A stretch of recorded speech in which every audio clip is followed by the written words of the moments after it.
कर्नाटक में चुनावी तस्वीर साफ हो चुकी है। हर विधानसभा चुनाव में सत्ता बदलने की परिपाटी इस बार भी कायम रही है। नतीजों और रुझानों में कांग्रेस बहुमत के पार पहुंच चुकी है। बीजेपी को लगभग 40 सीटों का घाटा होता नजर आ रहा है। इसी के साथ ये सवाल खड़ा हो गया है कि राज्य का अगला सीएम कौन होगा। कर्नाटक के चुनाव में कांग्रेस की तरफ से 3 नेताओं ने आगे आकर अपना पूरा जोर लगाया है। ये है मल्लिकार्जुन खड़गे, सिद्धरामैया और डीके शिवकुमार। खड़गे कांग्रेस पार्टी के अध्यक्ष हैं, इसलिए बाकी दोनों लोगों में से मुख्यमंत्री की कुर्सी पर कौन बैठेगा, इस पर चर्चा और बयानबाजियों का दौर गर्म है।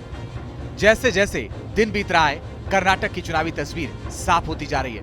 कांग्रेस कार्यकर्ताओं में इसका जोश साफ नजर आ रहा है। पटाखे चलाए जा रहे हैं, ढोल बज रहे हैं, कार्यकर्ता अपने शरीर पर टैटू तक बनवा रहे हैं। पहले इसकी तस्वीरें देख लीजिए।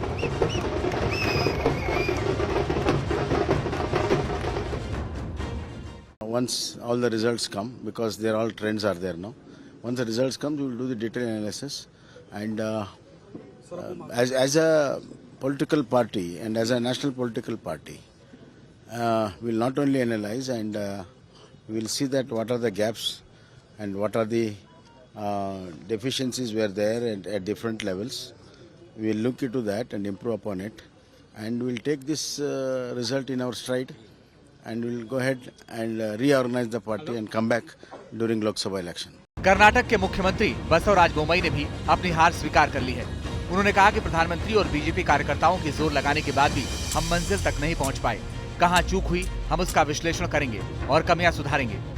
हम इन चुनावों को सबक के तौर पर लेंगे और आगामी लोकसभा चुनाव में वापसी करेंगे।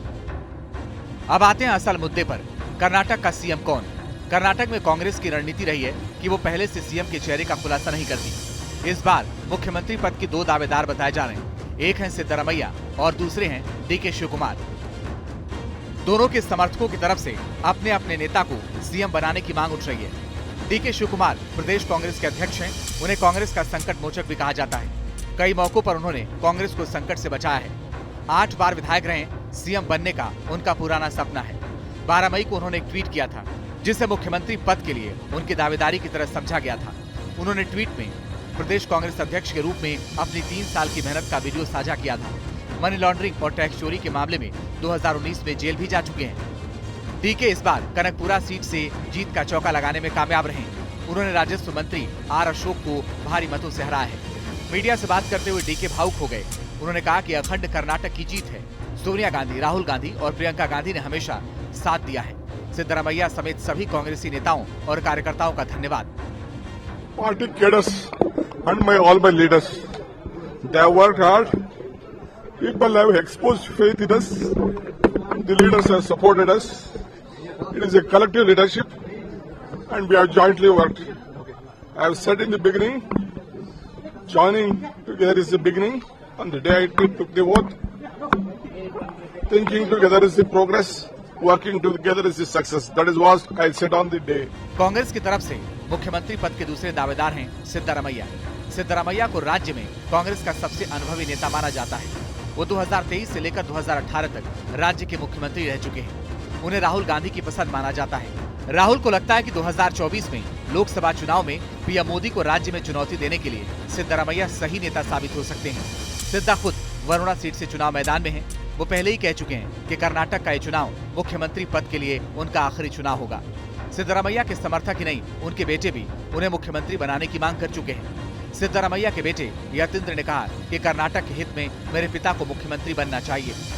कांग्रेस पार्टी ने वैसे तो अगले मुख्यमंत्री के नाम का ऐलान नहीं किया है, लेकिन सूत्रों के हवाले से आ रही खबरों पर भरोसा किया जाए तो पार्टी सिद्धरामैया को ही आगे कर सकती है। डीके को महत्वपूर्ण पद देकर संतुष्ट किया जा सकता है। Narendra Modi is a mandate against the Amit Shah, is a mandate against the Nadda.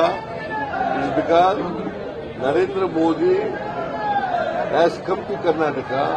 20 times he addressed 20 rallies.